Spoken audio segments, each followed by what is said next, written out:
আরবি কথাটি শুনে বড় বড় চোখে তাকালো, মনে মনে বলল, ইয়া মাবুদ, হঠাৎ তারা আসলো যে? আরবি ঝটপট পাস্তা বানিয়ে রুমের দিকে ছুট লাগালো। সুন্দরভাবে ফ্রেশ হয়ে একটা বেবি পিঙ্ক কালার গোল জামা পরে নিল। জামাটা আরবির খুব পছন্দ। সিম্পল এই জামাটার ওড়নায় খুব সুন্দর কারুকাজ করা। আরবি এবার বসার ঘরে গেল, গিয়ে দেখলো ওর হবু শাশুড়ি, চাচি শাশুড়ি আর নূর এসেছে। নূর আরবিকে দেখা মাত্রই দৌড়ে উঠে গিয়ে আরবিকে জড়িয়ে ধরলো, তারপর বলল, জানো ভাবি, আমি তোমায় কত মিস করেছি। ভাইয়াটা না অনেক শয়তান। কত করে বললাম ভাবির নাম্বারটা দাও, আমি ভাবির সাথে ভিডিও কলে কথা বলবো, শয়তানটা দিলই না। তুমি কিন্তু ভাইয়াকে বকা দিয়ে দিবে এর জন্য, ঠিক আছে? আরবির নূরের এক নাগারে বলা এতগুলো কথা ঠাউর করতে সময় লাগলো। তারপর জোরপূর্বক হেসে আরবি মাথা দুলালো। আরবি সাথী বেগম আর মিলি বেগমকে সালাম দিলেন, তারাও সালামের জবাব দিলেন। সাথী বেগম বললেন, আমরা এসেছিলাম আরবিকে নিয়ে যাওয়ার জন্য। ওকে নিয়ে আজ জুয়েলার্সের দোকানে গিয়ে গহনা বানাতে দিয়ে আসব। আপনার এতে কোনো আপত্তি আছে আপা, ভাই সাহেব? জিহাদ সাহেব হেসে বললেন, না না আপা, সমস্যা নেই, আপনারা যান নিয়ে ওকে। এমনিতেও তো আর কয়েকদিন পর মেয়ে আমার আপনাদেরই হয়ে যাবে, তখন উল্টো ওকে নেয়ার সময় আমার অনুমতি লাগবে আপনাদের কাছ থেকে। সাথে সাথে জিহাদ সাহেব মন খারাপ করে আরবির দিকে তাকালেন। মেয়েটা তার বড্ড আদরে, কলিজার টুকরো মেয়েটাকে আর কয়েকদিন পর পরের ঘরে পাঠিয়ে দিবেন ভাবলেই তার দম বন্ধ হয়ে আসে। আরবিও বাবার দিকে মলিন হেসে তাকালো, চোখে ওর একরাশ কাতরতা। পরিবার আপনজন ছেড়ে চলে যাবে কয়েকদিন পর, সেই দুঃখে হাহাকারের ভিতরটা কেমন খালি খালি হয়ে আছে এখনই। লিপি বেগম বললেন, আরবি যা, রেডি হয়ে আয়। আরবি নিচু স্বরে বলে, আমি রেডি মা, শুধু হিজাব বাঁধলেই হবে। আরবি রুমে এসে সুন্দরভাবে একটা হিজাব বেঁধে নিল, কি মনে করে যেন চোখে কাজল দিল আর ঠোঁটে হালকা লিপ গ্লস। আনমনেই হাসলো আরবি নিজেকে দেখে। সেদিন জায়ানের কথাগুলো মানে বুঝার পর থেকে আরবি হুটহাট লজ্জা পেয়ে বসে। এই যে যেমন এখন হঠাৎই জায়ানের কথা ওর মনে পড়ে গেল, আর এখন লজ্জায় গাল গরম হয়ে উঠেছে ওর। মনে মনেই জায়ানকে আরেকবার অসভ্য উপাধি দিয়ে বেরিয়ে আসলো আরবি। এসে দেখে ফিহাও তৈরি হয়ে দাঁড়িয়ে, ভ্রু কুচকালো আরবি। এই মেয়ে এমন সেজে গুজে আছে কেন? ওকে আরো অবাক করে দিয়ে ফিহা বলে, চলুন আন্টি, আরবি আপু এসে পড়েছে। ফিহার মুখে আপু ডাক শুনে আসমান থেকে পড়লো আরবি। রাতারাতি এত পরিবর্তন! ফিহার এসব নাটক সহ্য হচ্ছে না আরবি। দাঁত খিঁচিয়ে রয়েছে। নিহাত ও শ্বশুরবাড়ির লোক আছে এখানে, না হলে আরবি ফিহা দুটো কড়া কথা নিশ্চয়ই শোনাতো। সবাইকে বলে ওরা শপিং মলের উদ্দেশ্যে বেরিয়ে পড়লো। জুয়েলারি শপে আসতেই অবাক হলো আরবি, কারণ গাড়ি পার্কিং এরিয়াতে আগে থেকেই জায়ান আর ইফতি দাঁড়ানো। তারা নামতেই জায়ান আর ইফতি এগিয়ে আসলো। জায়ান আরবির দিকে তাকিয়ে জিজ্ঞেস করলো, আসতে কোনো অসুবিধা হয়নি তো? আরবি মাথা দুলি না বোঝালো। লজ্জায় আরবির গালে লাল আভা দেখা দিল। সেদিনের ঘটনার কথা মনে পড়ে গিয়েছে জায়ানকে দেখে। আরবি লজ্জা পাচ্ছে, এদিকে অসভ্য লোকটার কোনো হেলদোল নেই। ফিহা হাঁ করে তাকিয়ে আছে জায়ান আর ইফতির দিকে। কেউ কারো থেকে কম না, দুই ভাই সুদর্শন। সাথী বেগম ফিহাকে পরিচয় করিয়ে দিল। জায়ান ভদ্রতার খাতিরে জিজ্ঞেস করলো, ভালো আছো? ফিহা কেমন যেন হাতে আকাশের চাঁদ পেয়ে গিয়েছে। বেশ ভাব নিয়ে বলে, আমি ভালো আছি জায়ান ভাইয়া, আপনি কেমন আছেন? বাই দ্য ওয়ে, আপনাকে এই ব্লাশ শুটে দারুণ লাগছে। আরবি ফিহার কথা শুনে রাগান্বিত দৃষ্টিতে ফিহার দিকে তাকালো। ছেঁচড়ামো শুরু হয়ে গিয়েছে, অসহ্য।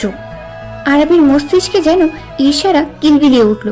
জায়ান ফিহার কথার কোনো গুরুত্বই দিল না, সবার উদ্দেশ্যে বলল, ভেতরে চলো সবাই। সাথী বেগম মিলি বেগম ফিহাকে নিয়ে ভিতরে চলে গেলেন। নূর দাঁড়িয়ে আছে দেখে জায়ান শান্ত কণ্ঠে বলে, যাচ্ছিস না যে? ভাবিকে নিয়ে যাব। তুই যা, উপরে আসবে। না, ভাবি আমার সাথে যাবে।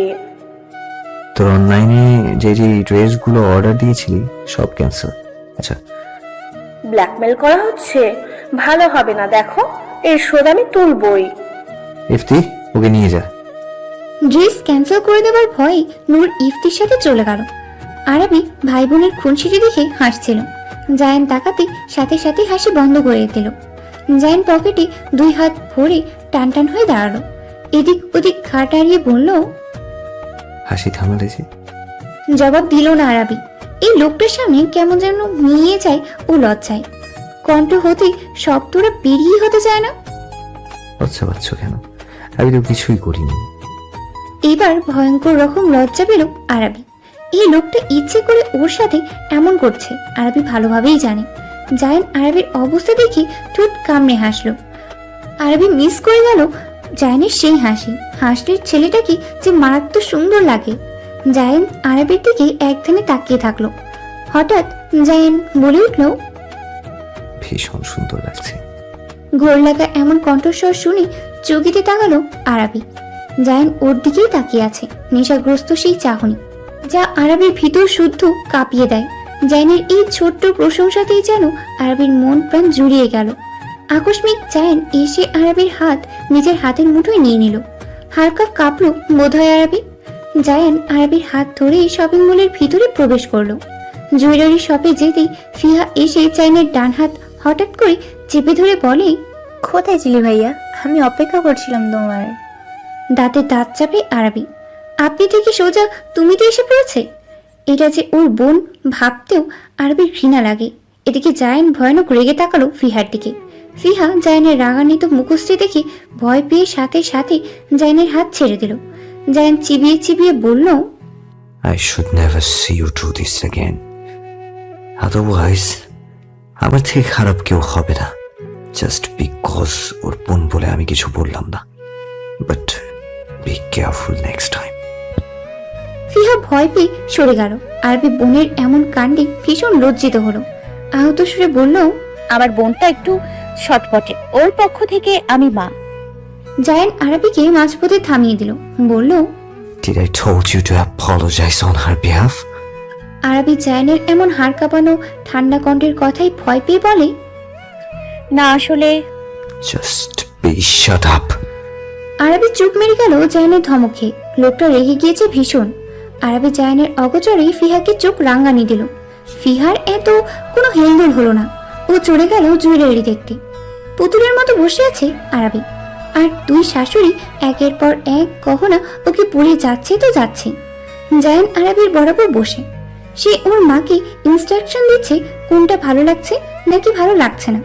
অবশেষে অনেক দাছাইয়ের পর গহনা সিলেক্ট হলো। আরবি যেন হাঁপ ছেড়ে বাঁচলো। আরবি উঠে একটু সাইডে গিয়ে দাঁড়ালো। একের পর এক গহনা পড়তে পড়তে ও ক্লান্ত হয়ে গিয়েছে। সিলেক্ট করা গহনাগুলোর দিকে তাকিয়ে আরবি শুকনো ঢোক গেল। এতগুলো গহনা ওর জন্য নেওয়া হচ্ছে। এগুলো কিভাবে পড়বে আরবি? গয়না ভারে না জানি ও বিয়ের দিন হাঁটতে কি উল্টেই না পড়ে যায়। মান সম্মান আর থাকবে না তাহলে। জায়ানের দৃষ্টি সর্বদা আরবির দিকে। মেয়েটার থেকে এক পলকের জন্য যেন ওর চোখ সরাতে পারে না। এমন সময় ফিহা আসলো হাতে একটা আংটি নিয়ে।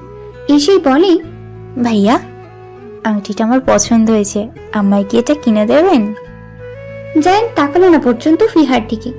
সেভাবে বসে থেকে ইফতির উদ্দেশ্যে বলল, ইফতি, ফিহা যেটা পছন্দ করে তা ওকে প্যাক করে দিয়ে দিয়ে। আচ্ছা ভাই। ফিহা দাঁতে দাঁত চেপে চলে গেল। কেমন ছেলে এটা? সামনে একটা সুন্দরী মেয়ে ঘুরঘুর করছে আর সে তাকাচ্ছেও না। ওই মেয়েটার মাঝে কি আছে যা ফিহার মাঝে নেই? আরবির থেকে ফিহা আরো দ্বিগুণ সুন্দর।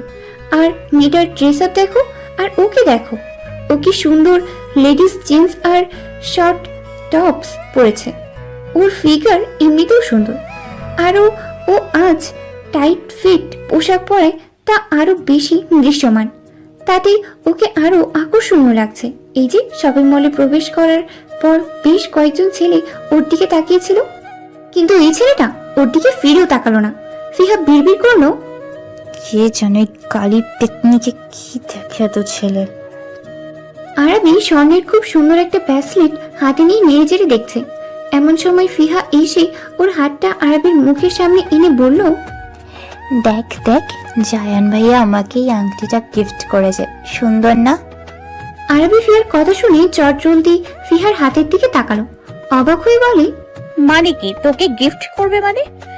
মানে আবার কি? আমি এই আংটিটা দেখছিলাম, সে এসে বললো পছন্দ হয়েছে, আমি হ্যাঁ বলে দিই, সে আমাকে ঝটপট এটা কিনে দিল। আরবি নাক মুখ কুচকে ফেললো। জায়ানের দিকে একবার তাকালো, লোকটা তার দিকেই তাকিয়ে। আরবি দৃষ্টি সরিয়ে নিল। আরবি জানে ফিহা মিথ্যা বলছে, তবে এর মাঝে একটু সত্যিও আছে। আংটিটা ওকে সত্যি হয়তো জায়ান কিনে দিয়েছে, না হলে এই আংটি কিনার মতো কোনো টাকা ফিহার কাছে নেই, তা আরবি ভালোভাবে জানে। মনটা কেমন যেন একটু খারাপ হয়ে গেল আরবির।